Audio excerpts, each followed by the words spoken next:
Major spoilers and speculation ahead for Star Trek Discovery up through Season 1, Episode 6, Lethe. You've been warned, fans are all thinking pretty much the same thing when it comes to the newly introduced LT. Ash Tyler. He's got to be the Klingon VOQ altered to look human. VOQ, as you may recall, was Kuvma's most loyal follower, and named as his successor in the pilot episode. But things went downhill for VOQ from there, ending with his exile from the Klingon Empire and a covert plan to send him to Klingon matriarchs who would help him in an undisclosed way. The price for their help was that he would have to sacrifice everything. What more could everything be than giving up his very identity as a Klingon? This is not without precedent in Star Trek. The original series featured Klingons that looked very human, and the classic episode The Trouble with Tribbles included a nearly identical plot twist: a Klingon surgically altered to look human and spy on the Federation. Related, or Discovery's producers misleading the audience on the very next episode of Discovery, VOQ was nowhere to be found. He hasn't been seen since the Exile episode, but viewers were introduced to a new Starfleet officer named LT. Ash Tyler. Tyler was a prisoner of war on a Klingon prison ship encountered by Captain Lorca when he was taken captive. The two of them teamed up to escape, and Lorca made Tyler his new chief of security. But fans have been reading between the lines, picking up on subtle but significant clues that Tyler is much more than he appears to be. For starters, everything about Tyler's story was awfully convenient, such as his reasons why he had no scars or injuries like other Starfleet prisoners, after a supposed 7 months on the ship. And he just happened to be on a ship on which Trell was the captain, a captaincy she achieved in just a few short weeks. How could Tyler have been held captive and taken a liking to by Trell for the last 7 months if she was trapped on the sarcophagus ship for most of that time? Put two and two together, and it's easy to see how Tyler could have been planted in that cell with Lorca by Trell as part of their covert plan. Tyler later got revenge on her by beating her senseless. This too could have been part of their ploy. Remember that violence is extremely commonplace and accepted among Klingons. Many of their mating rituals begin with fisticuffs. Also, don't forget that Trell, who clearly hatched this entire plot, comes from a Klingon house that specializes in spying. Then, there's the IMDb page for an actor named Javid Iqbal, who has just one credit: VOQ on Star Trek Discovery. Most likely, this is an invented name made up to fool fans into believing that actor Shazad Latif, who plays Ash Tyler, doesn't also play VOQ. Latif's birth name, by the way, is Shazad Khalik Iqbal. It just makes too much sense. There's another potential wrinkle to the story, in that it's possible Tyler doesn't know he's VOQ. He's doing a mighty convincing portrayal of a human Starfleet officer for someone with no espionage training. Maybe that's because he's been made a sleeper agent who genuinely believes he's Ash Tyler, until he's triggered at the right moment. This would also explain the genuine anger he displayed when he fought Trell. Now, if that's all there was to Tyler's story, then viewers would be left to merely watch and wait for the inevitable fireworks when Voq's secret is exposed. But Star Trek Discovery is unlike any Trek in history. It's a big, expensive, prestige format show with a limited number of episodes per season, told in serialized form. It's designed to push boundaries and keep viewers guessing.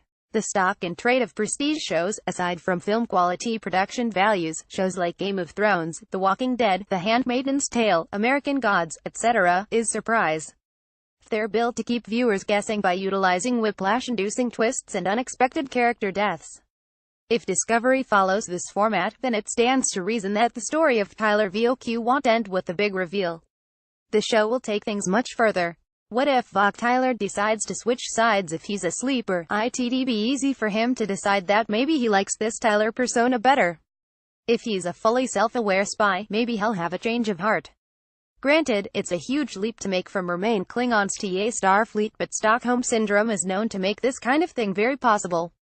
It'd be one heck of a twist, and it makes sense in too many ways for the writers to not at least consider it. Spending time as a member of Discovery's crew, being involved in their lives, and sympathizing with their situations, could conceivably cause VOQ to care about these people. He's already an outcast among his people. Discovery might become the first place he's ever felt like he truly belonged. Aside from the shock factor of turning traitor to his people, the future implications are even more compelling. VOQ would technically be the first Klingon in Starfleet. That doesn't line up with established Trek continuity, of course, but Discovery's writers have already shown a willingness to retcon. Besides, there's a way to do it that doesn't actually retcon anything.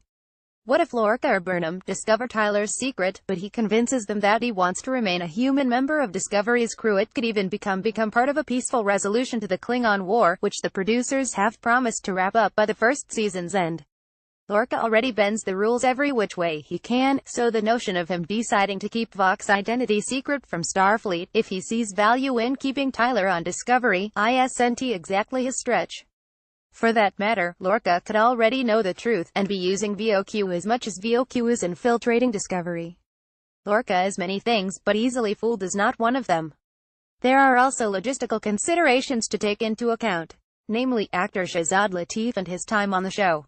It's entirely possible that the Tyler Voq storyline will conclude with the character's death, because as we've already mentioned, Discovery is not a Trek that's afraid to kill off major characters if it serves the story. But if VOQ remained on Discovery as Tyler, Latif could extend his time on the show into future seasons. And just imagine the story possibilities for those future seasons. Trell would be supremely pissed, becoming a major, recurring villain on the show. The changes in ideology and personality, not to mention the doubts and fears that VOQ goes through after either deciding to remain Ash Tyler or discovering the truth about himself as a sleeper agent, would be anything but smooth sailing. TV shows thrive on drama, and there's a ton of it waiting to be mined in this character. Plus, the parallels between Voq Tyler and the rest of Discovery's crew are impossible to miss. Have you noticed that every major character on Star Trek Discovery is a misfit? Tilly is socially awkward. Stamets has an ego bigger than the ship. Saru is always the odd man out, the only Kelpian in Starfleet who worries he's not taken seriously because of his heritage. And Lorca, well, he's obviously got issues. But the person VOQ is most like is Burnham. Like her, he's an outcast among his people who might, if this theory pans out, betray them for the greater good and suffer the consequences. And there is, of course, a romance brewing between Burnham and Tyler. Voq's desire for revenge against the woman who killed his mentor could certainly extend deep enough to woo and then crush her. But if he's a sleeper, he makes the conscious choice to remain Tyler, there are far more interesting places the writers could take their relationship. Star Trek Discovery doesn't seem like the kind of show to invest in a one-trick pony of a character. In other words, setting Tyler up as a Klingon spy only to kill him off would be a waste, a cliché that any other TV show could do. Discovery is much more interested in exploring new ground and deeper, more flawed and dimensional characters.